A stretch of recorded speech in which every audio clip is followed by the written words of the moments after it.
What's up? What's up? What's up? What's up? What's up? What's up? What's up? What's up? Hey y'all. What's going on? I am back, Jack. Okay, sorry y'all, but I had a lot of energy. I had to leave it out. So here I am again, same outfit.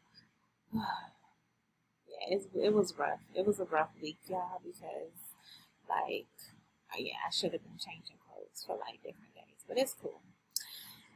This is the last week of the videos, y'all. Aren't you sad? Like we're moving into summer learning. You're just gonna be doing IXL, but that's okay. You'll still be able to see our faces in our Zoom lives. Okay. All right, guys, let's go ahead and get started. So, again, we are reviewing all of the fourth grade skills that we have gone over throughout the year, and we are starting off with context clues, my favorite. So, let's go ahead and get started. Let's get it started. Hey. All right. So, context clues are words or clues that help us determine the meaning of an unknown word, right? Whenever we see an unknown word, we have to figure out what are the words around that word that's going to help us figure out what it means. And when using context clues, we are making inferences about what the word means, okay?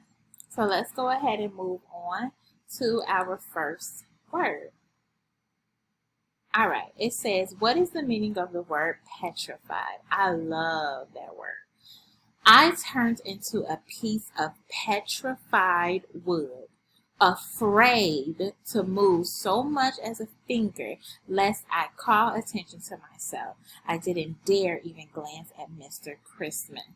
So, the author was turned into a piece of petrified wood, afraid to move. So, guys, when the author is saying that they are a piece of petrified wood, it literally gives you the definition right next to it. It says afraid to move, right? We know that wood is stiff and still, it doesn't move. And so to me, it makes me think that the word petrified means afraid, right? And so let's look at these definitions. A, anxious and worried. B, frightened and scared. C, casual and cool. Or D, happy and nonchalant. The only ones that match is definitely B, because we said that petrified means afraid, which was basically right there in the clue package or in the context clues, okay?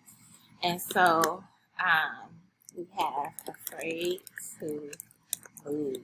Sometimes in context clues, the definition may be right there, and sometimes we may have to make an extra inference in order to figure out what it means.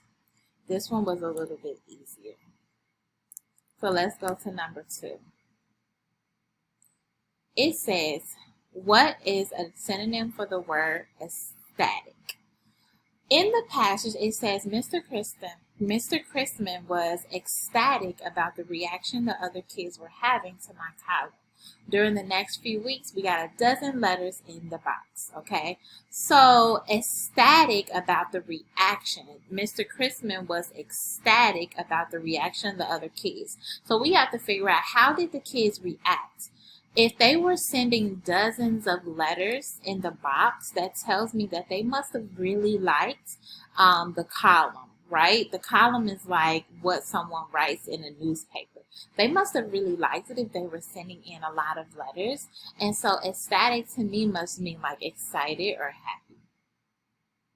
So let's go ahead and look at the synonym choices. A, very sad. B, thrilled. C, interesting. Or D, depressed. So as a teacher, I would be super excited if the kids were excited, right? And so excited is the same as thrilled. And so the context clue that we use here is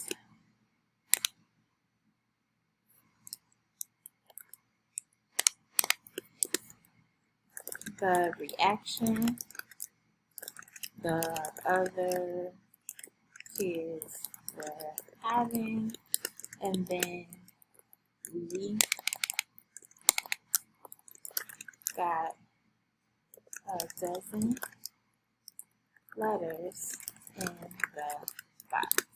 Okay, good. Okay, guys, so let's go ahead and move on to the next one. What is the meaning of the word suspected?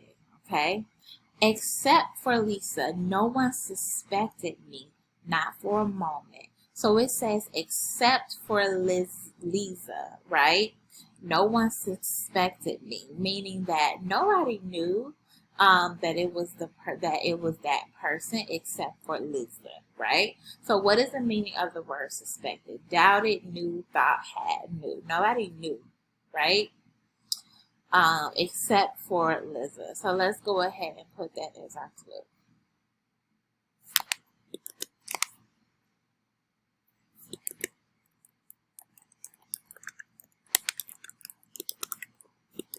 All right, good. So let's go ahead and move on, guys, to our 4th grade review skills. Okay, let's start with number 1. Remember, we always read the question first so that we can kind of figure out what skill we're looking for. Who is telling the story? So when it says who is telling the story, they're basically asking you, I don't like that. That was horrible. So who is telling the story? So who is the narrator, right? We have to figure that out through the clues in the text. It is always possible to find fish and shellfish along the water's edge in the early morning, and we walked with heightened awareness to find our quota for the morning, so we could return to more important things, like playing in the trees and building our fort. Ron walked behind me. So we know that Ron is not one of the person telling the story, because Ron is walking behind the person telling the story. So we can go ahead and get rid of Ron. We know he's not telling the story. And he was very distracted. What do you think will happen to the dolphins if they forget to come up for air? He asked as he meandered along in my footprints, not really helping with the task at hand. They don't forget. Now get back to work and help me, I said in an irritated tone. Ron was only 6 years old, so I could hardly blame him for his distraction. But I really was getting tired of being the older sister.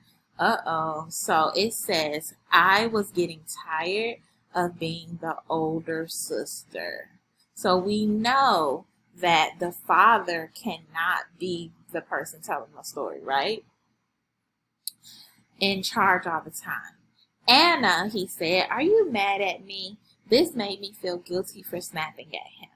And I replied, no, I am not upset with you. So it says, Anna, are you mad at me? The little boy, Ron, is calling his sister's name. So we know that the sister is the one telling the story, and her name must be Anna, right? So we know that Anna must be the one telling the story.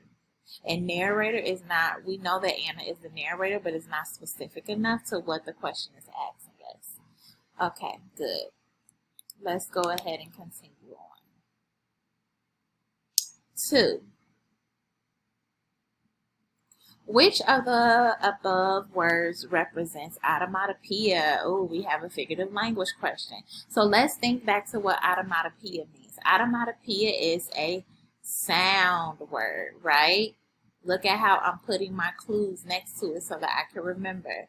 Automatopoeia are sound words. So which of the above words uses automatopoeia, right? The old copper tea kettle perched on the stove like a bird on a branch. Steam whistled from the top. Grandma came bustling in the room to make tea for us. So it says which of the above word or words. When it has the S in parentheses, that means that it may be more than one answer. And so the words that I hear that are sound words are whistled and bustling. All of those are sounds, right? So whistled and bustling must be our answers, okay? Good. Let's go on to number 3. Which fact supports the opinion? So which fact supports the opinion that living in the city is fun? So all of these must be facts, and now we have to figure out which fact tells us that living in the city is fun. A, there are many places to go for entertainment. B, city living means long drives to work. Long drives to work is definitely not fun because I do it all the time. C, there are too many people in the city. Being overcrowded is not fun either. And then D, New York is one of the largest cities. That doesn't really tell us, that's just a fact.